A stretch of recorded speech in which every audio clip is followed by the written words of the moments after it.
जो ज्योग्राफी का पहला चैप्टर सौरमंडल में पृथ्वी पढ़े हैं, उसको हम थ्योरी में भी अलग से पूरा जितना भी था सारा को पढ़कर हम क्वेश्चन सेलेक्ट कर दिए हैं। और उसके लास्ट में जो प्रश्न अभ्यास रहता है उसको भी हम अलग वीडियो में बना दिए हैं, जो कि ताकि आप कम समय में उस प्रश्न का उत्तर प्राप्त कर सकें। और यहाँ पर उसके साथ साथ मतलब पूरे चैप्टर को पढ़ने के बाद हम सार के रूप में एक और हम नोट्स बनाकर तैयार कर दिए हैं, ताकि आपको पूरा थ्योरी अगर आप नहीं भी पढ़ते हैं तो आप कम समय में जो है आसानी से इस सार के माध्यम से पूरा क्वेश्चन को अध्ययन कर सकते हैं।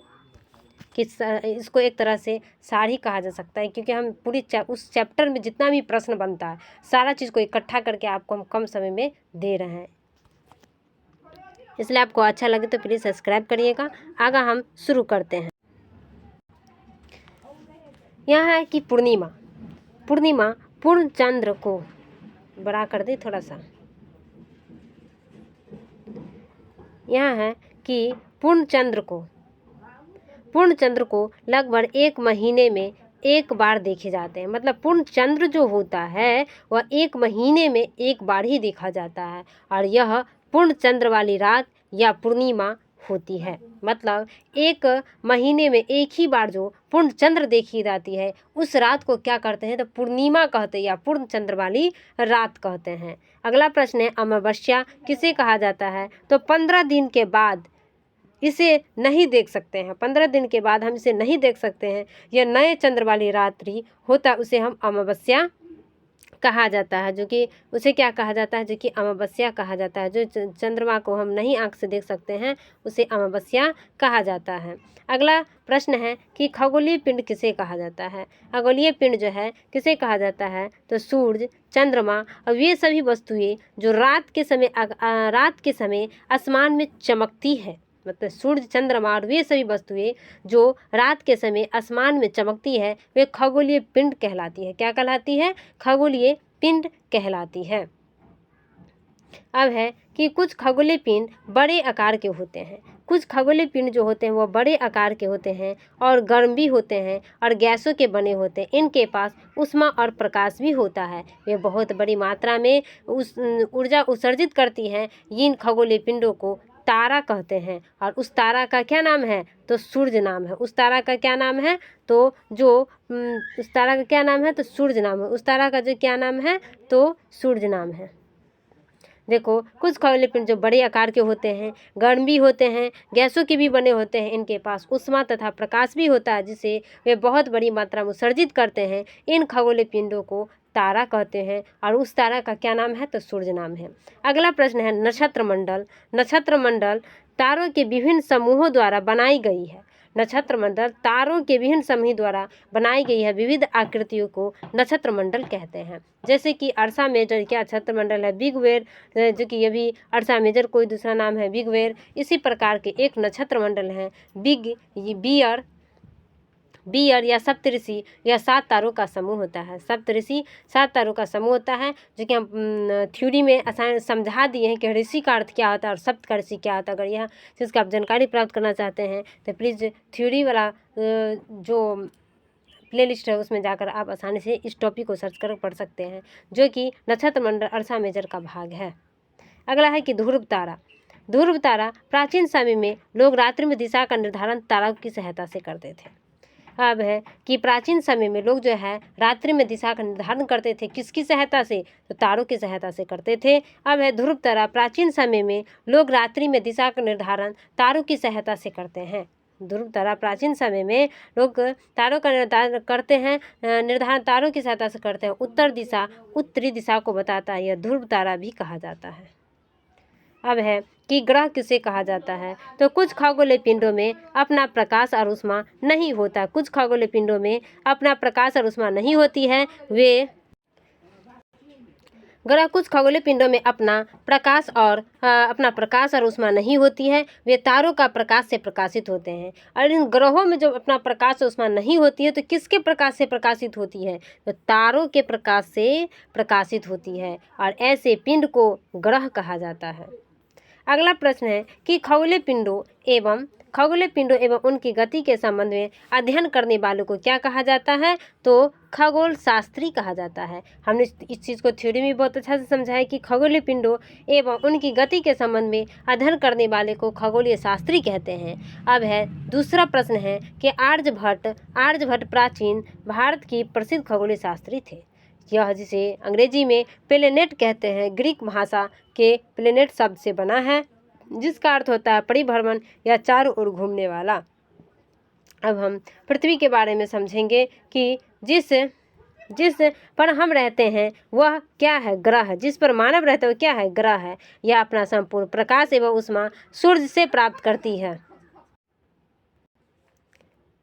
पृथ्वी जो बहुत अधिक दूरी जैसे चंद्रमा को देखने पर यह चंद्रमा की तरह चमकती हुई प्रतीत होगी। सूर्य से दूरी के हिसाब से पृथ्वी तीसरा ग्रह है। दूरी के हिसाब से सूर्य के दूरी के हिसाब पृथ्वी कौन सा ग्रह? तीसरा ग्रह है और आकार में पांचवा ग्रह है।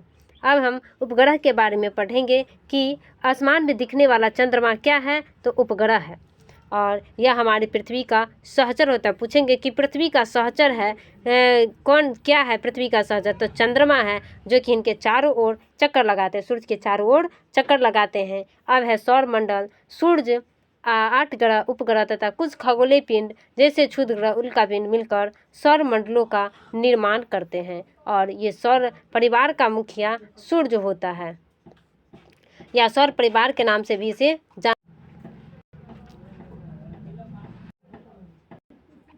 अब है जियोग्राफी शब्द अंग्रेजी शब्द है जो कि ग्रीक भाषा से लिया गया है, जिसका अर्थ होता है पृथ्वी का विवरण होता है। जियोग्राफी पृथ्वी का विवरण, जियोलॉजी का अर्थ होता है पृथ्वी का अध्ययन होता है। पृथ्वी का अध्ययन। जियोलॉजी शब्द का क्या अर्थ होता है? तो पृथ्वी का अध्ययन होता है।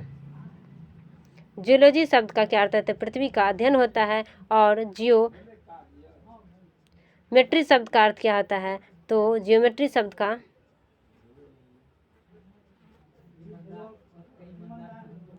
अर्थ क्या आता है? तो पृथ्वी का मापन होता है। पृथ्वी का मापन होता है।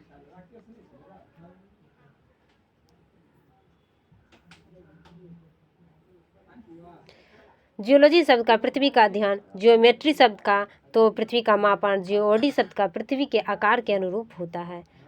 अब है अगला प्रश्न सूर्य के बारे में कि सूर्य सौर परिवार का मुखिया।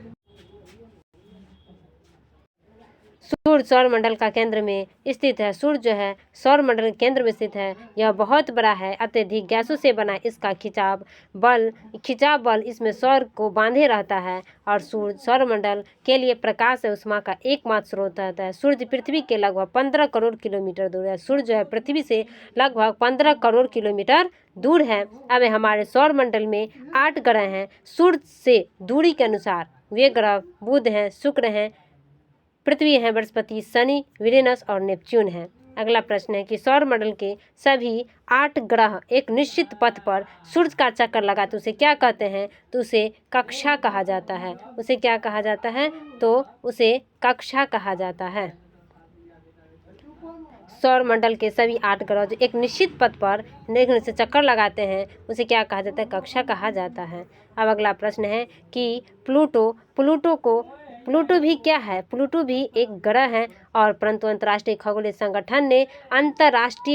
संगठन ने अपनी बैठक अगस्त 2006 में यह निर्णय किया कि कुछ समय पहले खोजे गए इन खगोलीय पिंड तथा प्लूटो को बौने ग्रह कहा जाता है। कहने का अर्थ यह है कि बौना ग्रह के नाम से किसे जाना जाता है? तो प्लूटो को जाना जाता है। बौना ग्रह के नाम से प्लूटो को जाना जाता है। अगला प्रश्न है भूभाग किसे कहा जाता है? तो ध्रुवों के पास थोड़ी सी चपटी होने के कारण इसके आकार को भूभाग कहा जाता है।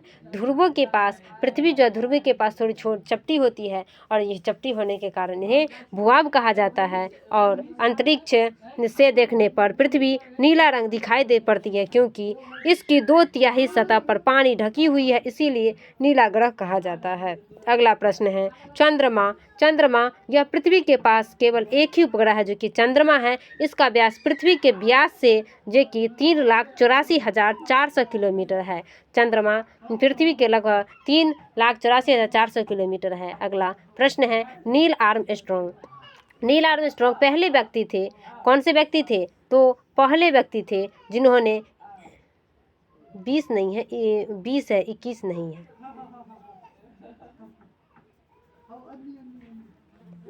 20 जुलाई 1969 ईस्वी को सबसे पहले चंद्रमा की सतह पर कदम रखा था। अब है प्रकाश की गति। प्रकाश की गति लगभग 3 लाख किमी प्रति सेकंड होता है और सूर्य के प्रकाश को पृथ्वी तक पहुंचने में लगभग 8 मिनट का समय लगता है। मानव निर्मित प्रथम कृत्रिम पिंड होता है जो कि वैज्ञानिकों द्वारा बनाया गया है। वह पिंड जो है भारतीय उपग्रह इनसेट है, IRS है और UC-SET, ये 3 उपग्रह जो कि कृत्रिम उपग्रह हैं। अब है कि चंद्रमा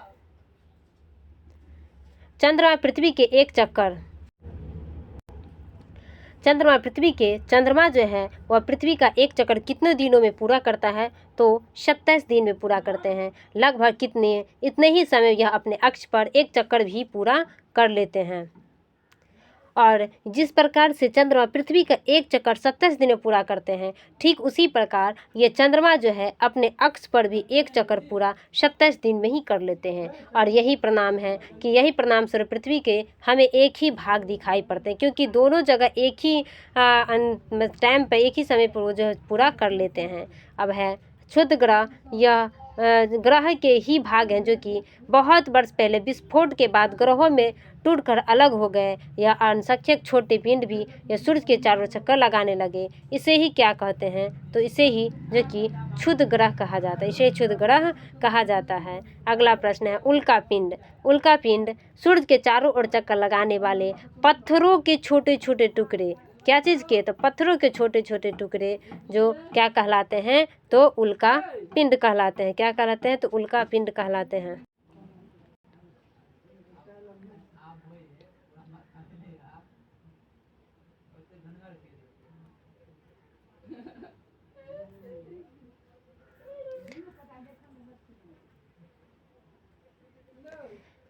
ग्रह का ही भाग है जो कुछ वर्ष पहले विस्फोट के बाद टूटकर अलग हो गया। असंख्यक छोटे पिंडों में चारों ओर चक्कर, इन्हें हम क्या कहते हैं? तो इन्हें हम जो है कि क्षुद्र ग्रह कहा जाता है। इन्हें क्या कहा जाता है? तो इन्हें क्षुद्र ग्रह कहा जाता है। इन्हें क्षुद्र ग्रह कहा जाता है। अगला प्रश्न है उल्का पिंड किसे कहा जाता है? तो सूर्य के चारों ओर चक्कर लगाने वाले पत्थरों के छोटे छोटे टुकड़े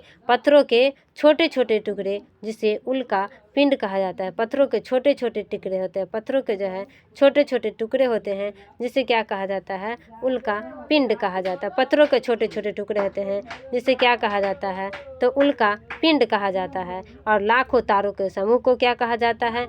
लाखों तारों के समूह को क्या कहा जाता है? तो उसे आकाश गंगा कहा जाता है। लाखों तारों के समूह को आकाश गंगा या मिल्क वे कहा जाता है। लाखों तारों के समूह को आकाश गंगा या मिल्क वे कहा जाता है। हमारे सौर में आकाश गंगाएं भाग होते हैं। लाखों आकाश गंगाएं मिलकर ब्रह्मांड का निर्माण करते हैं। लाखों आकाश गंगाएं मिलकर किसका निर्माण करते हैं? तो ब्रह्मांड का निर्माण कर। लाखों आकाश गंगाएं मिलकर ब्रह्मांड का निर्माण करते हैं। लाखों तारों मिलकर जो कि आकाश गंगा मिल्क वे का निर्माण करते हैं। अब है अगला प्रश्न ग्रहों का विवरण। सभी ग्रहों के बारे में अलग अलग समझेंगे। अब है कि यह सूर्य का सबसे नज़दीकी ग्रह है। बुध जो है यह सूर्य का सबसे नज़दीकी ग्रह है और सबसे छोटा और सबसे हल्का ग्रह है। ये बुध ग्रह जो है यह सबसे छोटा और सबसे हल्का ग्रह है और ये सूर्य के चारों ओर 88 दिनों में अपना एक परिक्रमण पूरा कर लेते हैं। अब है शुक्र ग्रह। यह पृथ्वी के सबसे निकटतम और सबसे चमकीली सबसे गर्म ग्रह है। शुक्र जो है यह पृथ्वी के सबसे निकटतम सबसे चमकीली और सबसे गर्म ग्रह है। इसे सांझ का तारा, भोर के तारा कहा जाता है। पृथ्वी की भैगनी भी कहा जाता है और ये पृथ्वी का जुड़वा ग्रह भी कहा जाता है। ये सूर्य के चारों एक परिक्रमा 255 दिनों में पूरा करते हैं। अब हम मंगल ग्रह के बारे में पढ़ेंगे जो कि मंगल ग्रह को लाल ग्रह भी कहा जाता है और ये 2 उपग्रह होते हैं जो कि फोबोस होते हैं और डीमोस होते हैं। इसके कितने उपग्रह होते हैं? तो 2 उपग्रह होते हैं जो कि फोबोस और डीमोस होते हैं और सूर्य के चारों ओर एक चक्कर जो कि 687 दिनों में पूरा कर लेते हैं। बृहस्पति यह सौरमंडल का सबसे बड़ा ग्रह है।